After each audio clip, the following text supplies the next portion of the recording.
Welcome to this discussion of inductive reasoning. Uh,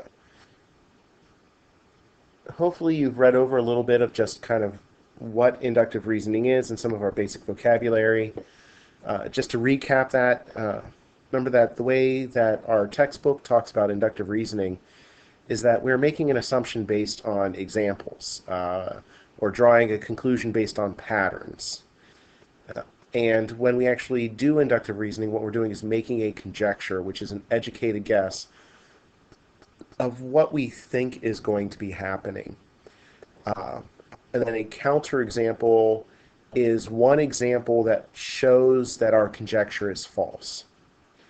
And inductive reasoning is actually something we use all of the time. It's a very natural way for people to think. And you've been doing this literally since birth, in that, if you think about it, why do babies like peekaboo so much? Uh, the reason for this is babies don't yet have this idea that's called object permanence, which is the idea that things still exist even if we cannot see them. So when their mom or you hide your face and they can't see your face, you literally no longer exist to the baby. And then when you uncover your face, from the baby's perspective, you're literally appearing out of nowhere, because they don't understand that just because they can't see your face doesn't mean that you don't exist anymore. Which sounds kind of strange to talk about, but it actually is a very deep philosophical question of, is there any way to definitively prove that something must exist without us in some way observing or interacting in it? Uh, if I were to, when I put things away and I close them up in a cupboard and I close the door, how do I know that what's in there actually still exists and hasn't disappeared?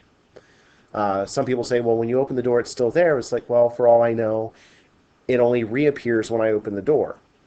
Or people say, put a video camera in there. Well, how do I know that what the video camera is showing is real? How do I know that the video camera isn't just holding onto the image while the object itself disappears? Or if people say, well, if you close your eyes and reach in there, you can grab it and you would feel it. But again, how do I know that until I grab it, it hasn't disappeared, and then as soon as I grab it, it's reappearing?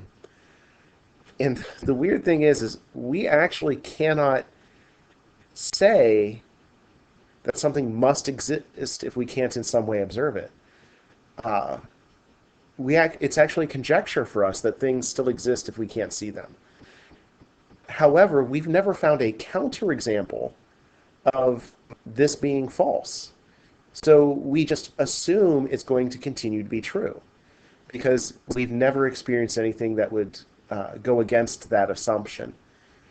But this is actually kind of a drawback for inductive reasoning for us, in that we can never say something must be true using inductive reasoning. We can say it's likely to be true, or it's probably true, or it's usually true, or it's true within our experience, but we can't say that without a doubt it will always be completely true. We can say things are false. That's exactly what counterexamples do. So, kind of like things you've seen before in terms of patterns and conjectures, things like if you went to a doctor's office and they're saying, your follow-up visits are going to be in December, then in May, then in October, then in March. Well, these are every 4 months.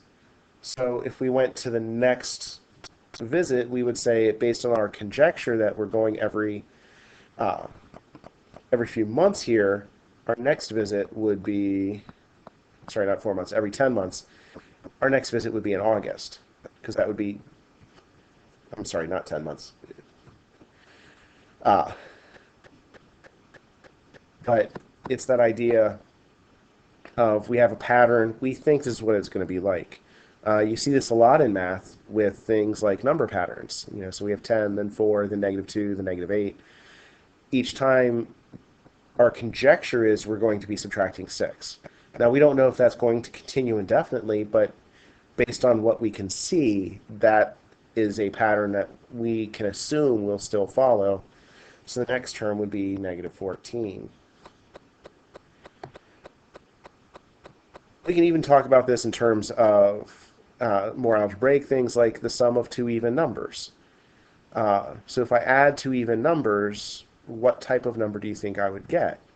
Well, we usually approach this by thinking of examples like, well, if I do 2 plus 4, that's 6. That's an even number. If I do 10 plus 12, that's 22. That's an even number. If I do 8 plus 14, that's 22. Even number. So my conjecture would be that I have got that the sum of two even numbers will be an even number.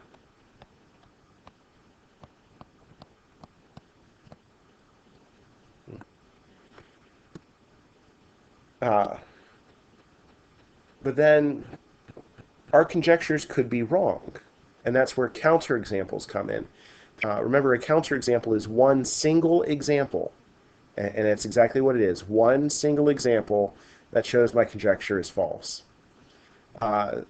So if I say n is a real number, then negative n must be a negative number. Well, real numbers, remember, could include negative numbers. So I could say something like,